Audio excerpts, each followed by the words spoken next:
আগে দুর্গাপুর ইস্পাত কারখানার সামনে বিক্ষোভে শ্রমিকরা। অভিযোগ, প্রায় ৮ মাস ধরে অনিয়মিত বেতন, মজুরিতেও রয়েছে বৈষম্য। তার উপর আগামী মাস থেকে বেতনের অর্ধেক টাকা দিতে হবে ঠিকাদার সংস্থাকে, তা না হলে কাজ হারাতে হবে শ্রমিকদের।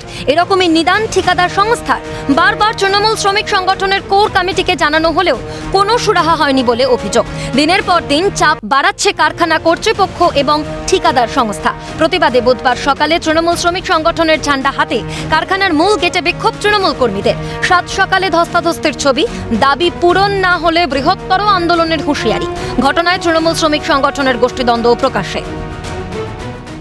বলছে হাফ পয়সা রিটার্ন দিতে হবে, না হলে কাজ ছেড়ে দাও। কে বলছে এটা? যে কোম্পানি থেকে কাজ করছি আমরা, বেতন ফুল ঢুকছে, ঠিক আছে, সিএলসি রেট ঢুকছে, কিন্তু হাফ পয়সা বলছে রিটার্ন দিতে। কিন্তু তাদের কোনো আজ পর্যন্ত আজ যে কোর কমিটি গঠন হয়েছে কোনো ভূমিকা নেই, কোনো সাইডে তাদের যাওয়া নাই।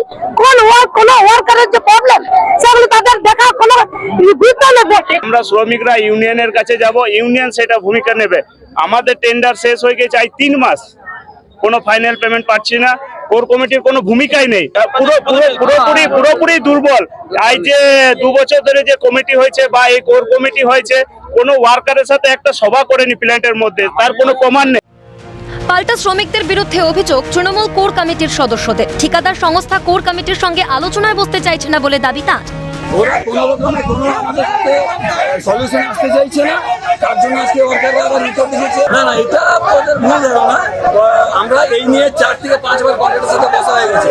ওরা আজকাল বলে একটা ঘুরিয়ে যাচ্ছে, কিন্তু আলটিমেট ওদেরকে আমাদের ওয়ার্কের সাথে আমাদেরকে এটা করতেই হবে এবং আমাদের দাবি মানতেই হবে। এ বিষয়ে তৃণমূলকে এক হাত নিয়েছে জেলা কংগ্রেস সভাপতি। তৃণমূলের কর্মীরা ক্ষোভ জানাচ্ছে, তার একটাই কারণ, তৃণমূল কন্ট্রাক্টরের দালালি করছে। শ্রমিকরা তাদের ন্যায্য পাওনাগণ্ডা থেকে বঞ্চিত হচ্ছে, তাদের পিএসআই নেই, তাদের বোনাস নিয়ে আলোচনা হয় না। স্বভাবতই শ্রমিকদের ক্ষোভ আছে এবং উত্তরোত্তর এই ঘটনা দিন প্রতিদিন বাড়তে থাকে। ঘটনার তীব্র ধিক্কার জানিয়েছেন জেলা বিজেপি নেতা। শ্রমিকদের পাশে থাকার আশ্বাস দেন তিনি। এই কোর কমিটির নেতৃত্বের বিরুদ্ধে অনাস্থা প্রকাশই বলে দিচ্ছে, এরা ম্যানেজমেন্টের দালালি করছে, এরা শ্রমিকদের পক্ষে কাজ করছে না এবং তাদের যথার্থ আন্দোলনকে ভারতীয় জনতা পার্টি সমর্থন করছে এবং সমর্থন করে।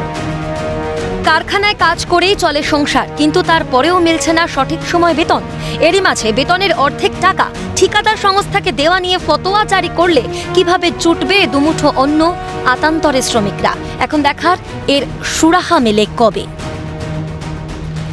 যে ন্যায্য মজুরি আছে এবং বোনাস রয়েছে এবং 2023 সাল থেকে যারা ডিপ্লয়েড হচ্ছেন তারা দীর্ঘদিন ধরে এই বঞ্চনার অবসান ঘটাতে হবে, নচেত কিন্তু তারা এই আন্দোলন জারি রাখবেন। দুর্গাপুর থেকে রাজেশ সেনগুপ্ত, ক্যালকাটা নিউজ।